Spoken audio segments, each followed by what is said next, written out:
उमरगा तालुक्यातील कदेर येथील ग्रामपंचायत कार्यालयासमोर मागील 3 दिवसांपासून सुरू असलेले वैशाली जाधव गायकवाड यांचे अन्नत्याग उपोषण अखेर दिनांक 29 ऑक्टोबर रोजी सायंकाळी स्थगित करण्यात आले। उपोषणकर्त्या वैशाली जाधव यांनी मांडलेल्या एकूण 10 मागण्यांपैकी सर्व मागण्या पुढील 15 दिवसांच्या आत टप्प्याटप्प्याने पूर्ण करण्यात येतील। उमरगा तालुक्यातील कदेर येथील ग्रामपंचायत कार्यालयासमोर मागील 3 दिवसांपासून सुरू असलेले वैशाली जाधव गायकवाड यांचे अन्नत्याग उपोषण अखेर दिनांक 29 ऑक्टोबर रोजी सायंकाळी स्थगित करण्यात आले। उपोषणकर्त्या वैशाली जाधव यांनी मांडलेल्या एकूण 10 मागण्यांपैकी सर्व मागण्या पुढील 15 दिवसांच्या आत टप्प्याटप्प्याने पूर्ण करण्यात येतील, असे उमरगा लोहारा मतदारसंघाचे आमदार प्रवीण स्वामी यांनी लेखी स्वरूपामध्ये आश्वासन दिले।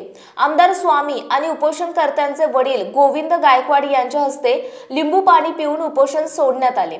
यावेळी आमदार प्रवीण स्वामी यांनी महिलांसाठी बस स्थानक उभारणीसाठी आमदार निधीतून सहकार्य करण्याचे तसेच जिल्हा परिषद शाळेत संडास, बाथरूम आणि इतर आवश्यक सुविधा उपलब्ध करून देण्याचे आश्वासन दिले।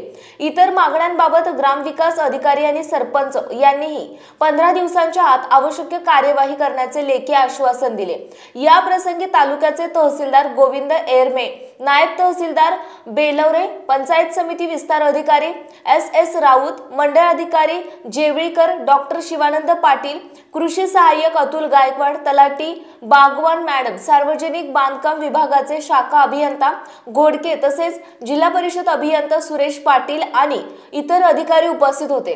ग्रामपंचायत कदेरचे सरपंच सतीश जाधव, उपसरपंच राणी राठोड तसेच अजित गायकवाड, शिवसेना शाखा प्रमुख जनार्दन बिराजदार, जिल्हा परिषद गण प्रमुख डॉक्टर मनोहर गायकवाड, क्रांती कांबळे, दाजी पाटील, भास्कर माजी, विश्वनाथ शिंदे माजी सरपंच, संजय कलशेट्टी, राजेंद्र सामने, जकेकूर यांच्यासह मोठ्या संख्येने ग्रामस्थ उपस्थित होते। यावेळी आमदार स्वामी यांना कदेर पाटी ते कदेर रस्ता मंजुरी आणि दुरुस्ती संदर्भात निवेदनही सादर करण्यात आले। GTV मराठी जनतेचा बुलंद आवाज न्यूज चॅनलचे प्रतिनिधी विशाल देशमुख, कदेर तालुका उमरगा, जिल्हा धाराशिव।